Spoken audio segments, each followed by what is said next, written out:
regarding first pass effect? That is correct.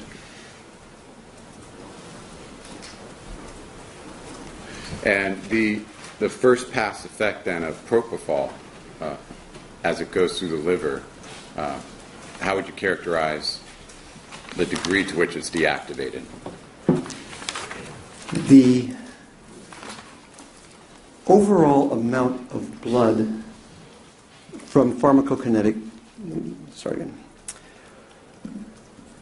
functionally it is about 99%. 99% of the drug is removed. Is removed before it enters the body. Okay. Correct.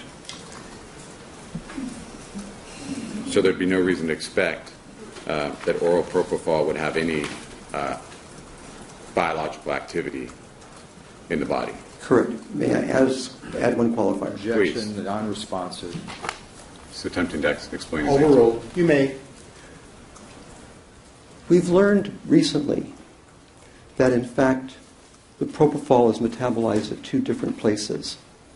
This is just recent information. And that is that the lining of the gut itself is very active against propofol. And that's recent information. Because if you were to look at the liver alone, you might expect maybe 5-10% of the propofol to get past it, just looking at the liver alone. But the gut itself, these tissues here, have metabolic activity also. So the 100% first pass metabolism, or 99%, is correct. But from recent information, it's a little more complex, and I just wanted to clarify that. Thank you. Okay. But based on these fundamental, or what you call first principles alone, in your April 2011 report, you opined that there was zero possibility Absolutely. that Michael Jackson had died as a result of oral ingestion of propofol. Absolutely. Okay. Based on what you've described here as these fundamental principles that are taught to first-year medical students. Correct.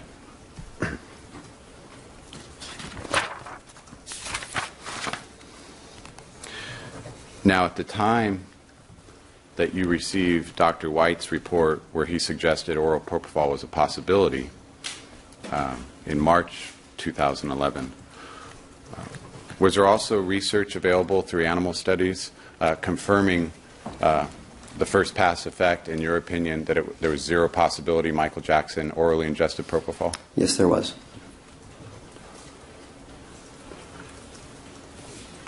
Going to the next page of People's 216, it has a header from a publication. It's entitled Interaction Studies and Other Investigations of the Pharmacology of Propofol, parentheses, Diprovan. First, can you describe, this article was published in, is that? 1985. 1985? Okay. Yes. And the principal author of this publication, J.B. Glenn, are you familiar with that individual? Yes, I know him quite well. And who is that as it relates to research and study and knowledge in regard to propofol? Dr. Glenn is a scientist at the company which developed propofol as a drug. At the time, the company was called ICI. Stands for Empirical Chemical Industry. It's a British company. And ICI started working on propofol in, I believe, about 1973. And Ian Glenn was responsible for the development, including some changes that had to be made in how the product was created for 15 years. And Ian Glenn is the person who really would deserve the title the father of propofol, because he is the one who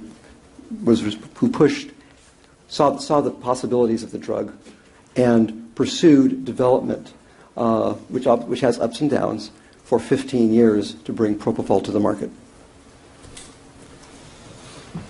And is Dr. Glenn considered one of the leading authorities regarding this early research in propofol? Yes, he did the research. Now, this particular study that was published in 1985, what did it show? The study looked at propofol given by various routes of delivery, and it was given to mice, often a good species to start with. And what they found was that intravenous doses of 5 to 15 milligrams per kilogram, that's how much you give depending on the weight of the mouse.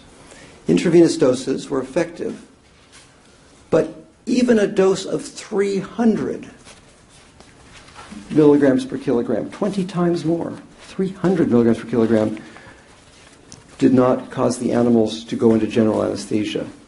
They were sleepy, but it's a massive dose, and that was not able to produce general anesthesia. So it showed that a 20-fold overdose given orally to the mouse was not able to produce general anesthesia. And in 1985, it was published that it was thought to be due to the hepatic metabolism of the drug reaching the liver via the portal circulation. Yes, which is exactly what I just explained. The portal circulation is that great big blue vein that goes to the liver, and with all the drug through that is subject to hepatic metabolism, and it says here, I'll just read, the failure to induce anesthesia with a massive dose is thought to be hepatic metabolism of the drug reaching the liver via the portal circulation, in other words, first pass metabolism.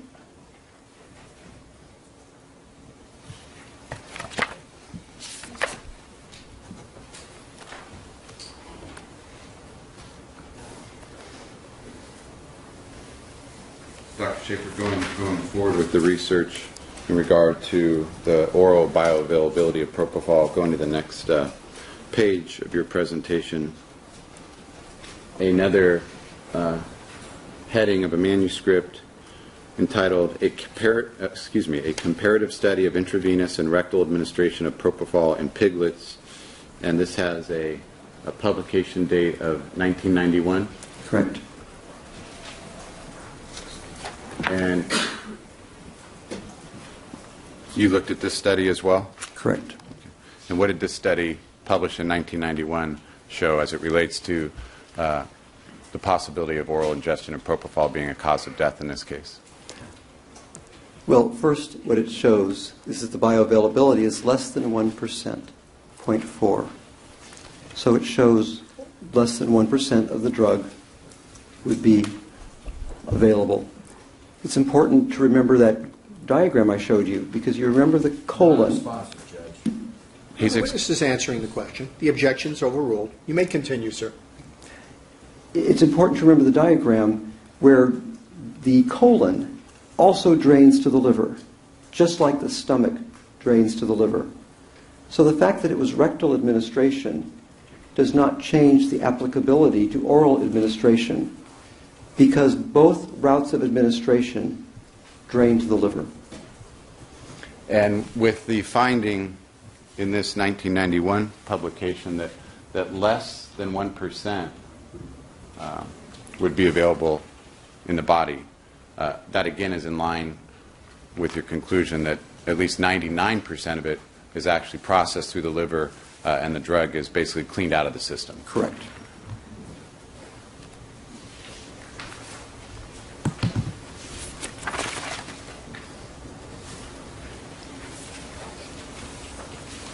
Next, Dr. Shafer, another publication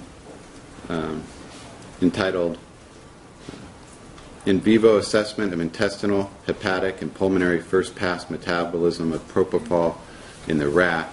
And this is, again, this is published in 1996? Correct. And can you describe this research and the conclusions of this article? So again, I'll just read straight out here. Large first pass effect in the rat. They actually found 10%, not 1%, but 10% appeared in the systemic circulation in this study. So they found a higher percentage than 1%. It's a different species, but still a small fraction of the administered dose was available through absorption after being administered orally to the rat. And again, this was published in 1996? I believe that's correct, yes. Thank you, yes. And again, even this article then suggesting that at least 90% is cleaned out through the liver through first pass effect. In this study, yes. Now, in your review and analysis of this case, did you also refer to particular United States patents that had included their research in the oral bioavailability of propofol? Yes, I did. Going to the next page of your slides with a U.S. patent dated, and I'll just reference it by the date of patent, 23rd, 2009. First of all, how did you become aware of this patent, since I assume it was not a published manuscript in a journal? Google.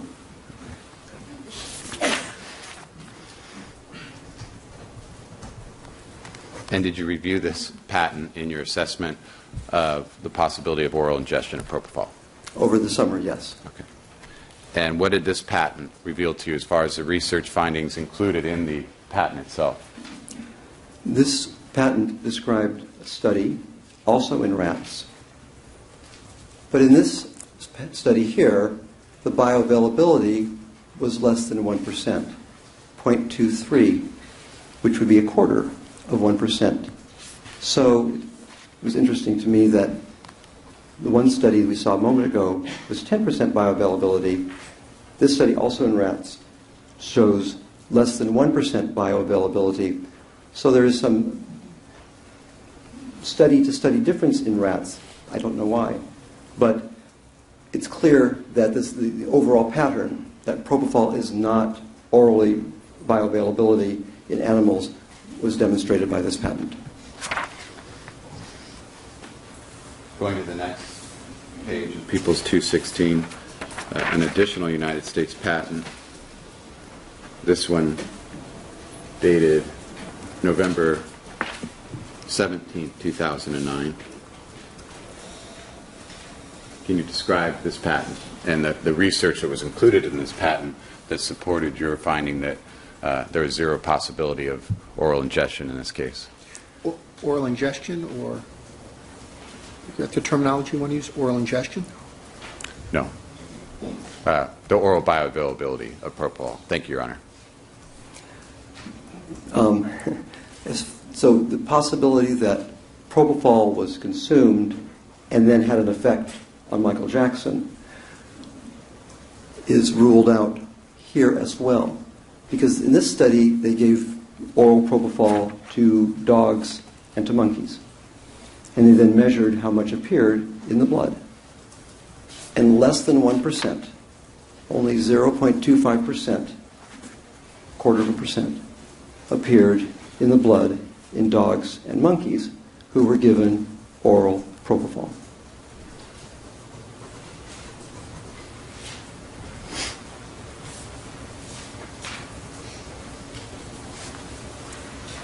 So at the time of Dr. Paul White's report, where he suggested that there was oral bioavailability to propofol, and that this could have been... Dr. White, that it misstates absolutely the evidence. Just a moment. The objection is sustained. You may rephrase your question. Well, you reviewed Dr. White's report? Yes. In the report, did he suggest that Michael Jackson drank propofol and Yes. that could have led to his death? Yes. Okay. And at the time of Dr. White's report, dated March 8, 2011, the studies you just summarized from 1985, 1991, 1996, and the two separate patents from 2009, those were all available either in the literature or by doing a Google search? Correct.